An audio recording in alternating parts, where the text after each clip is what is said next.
ঘরে বসে গমের আটা দিয়ে এমন নরম তুলতুলে রুটি বানিয়ে আপনি কিন্তু অনলাইনে বিক্রি করে স্বাবলম্বী হতে পারেন।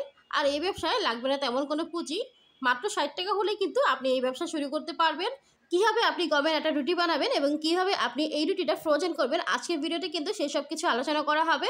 শুধু তাই নয়, কিভাবে আপনি হচ্ছে প্যাকেজিং করবেন এবং প্যাকেজিং করার জিনিসপত্র আপনি কোথা থেকে সংগ্রহ করবেন, এ টু জেড কিন্তু আজকের ভিডিওটি বলে দেওয়া হবে। Hello everyone, welcome to my page Surabhi cake fair. তো এখানে আমি পর্যাপ্ত পরিমাণ পানি এবং সামান্য কিছুটা লবণ দিয়েছি। এখন আমি পানিটাকে ফুটিয়ে নিয়েছি।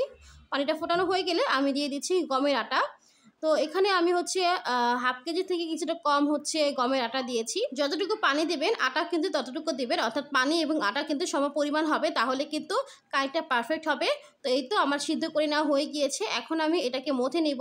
আর সরি, আমার কিন্তু মথে নেওয়ার ভিডিওটা করা হয়নি, কোনো একটা কারণে স্কিপ হয়ে গিয়েছে, তাই আমি আপনাদেরকে দেখাতে পারলাম না। এই তো অফ ক্যামেরাতে আমি লাল আটার কাইটা মথে নিয়েছি। মথে নেওয়া তো কোনো ব্যাপার না, আপনারা সবাই পারবেন। তো এখন আমি আপনাদের সাথে একটা রুটি বেলে দেখাচ্ছি।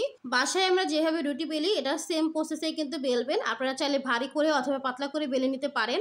আমি আজকে যে পরিমাণে আটার কাই করেছি সেটা দিয়ে আমার টোটাল 17টা রুটি হয়েছে। আর আমার অর্ডার এসেছে 15টা, অর্থাৎ 2টা কিন্তু বেশি হয়েছে। এখন বলি আপনারা কীভাবে অর্ডার পাবেন।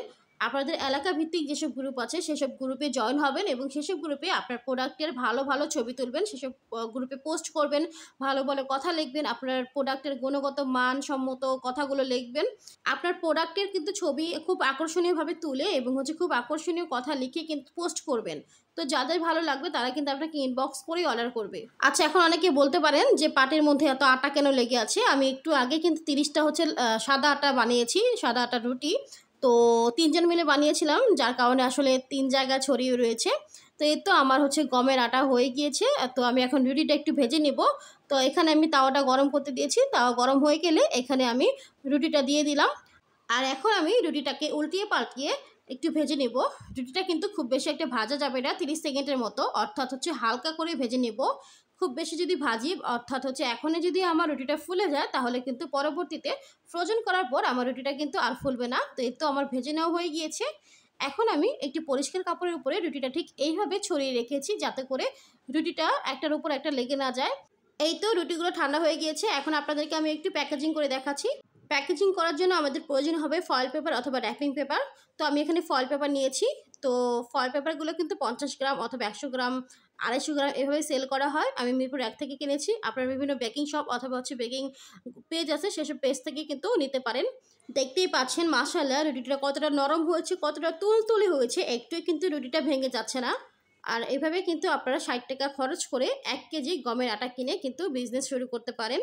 তো এই তো আমি একটি ফয়েল পেপার দিচ্ছি, তার উপরে রুটি দিচ্ছি। ঠিক একই প্রসেসে কিন্তু আমি টোটাল 10টা রুটি দিচ্ছি। এখন এই 10টা রুটি ফ্রোজেন করার জন্য আমি একটি জিপলক ব্যাগ নিয়েছি। এই ব্যাগের মধ্যেই কিন্তু আমি এই রুটিগুলো রেখে ডিপ ফ্রিজে রেখে দিব। ডিপ ফ্রিজে রাখলে কিন্তু 1 মাস অনায়াসে কিন্তু এটা ভালো থাকবে। আপনারা যদি 1 সপ্তাহের মধ্যে খেতে চান তাহলে নরমাল ফ্রিজে রাখবেন, তবে ফ্রোজেন করে রাখার জন্য কিন্তু ডিপ ফ্রিজে রাখতে হবে।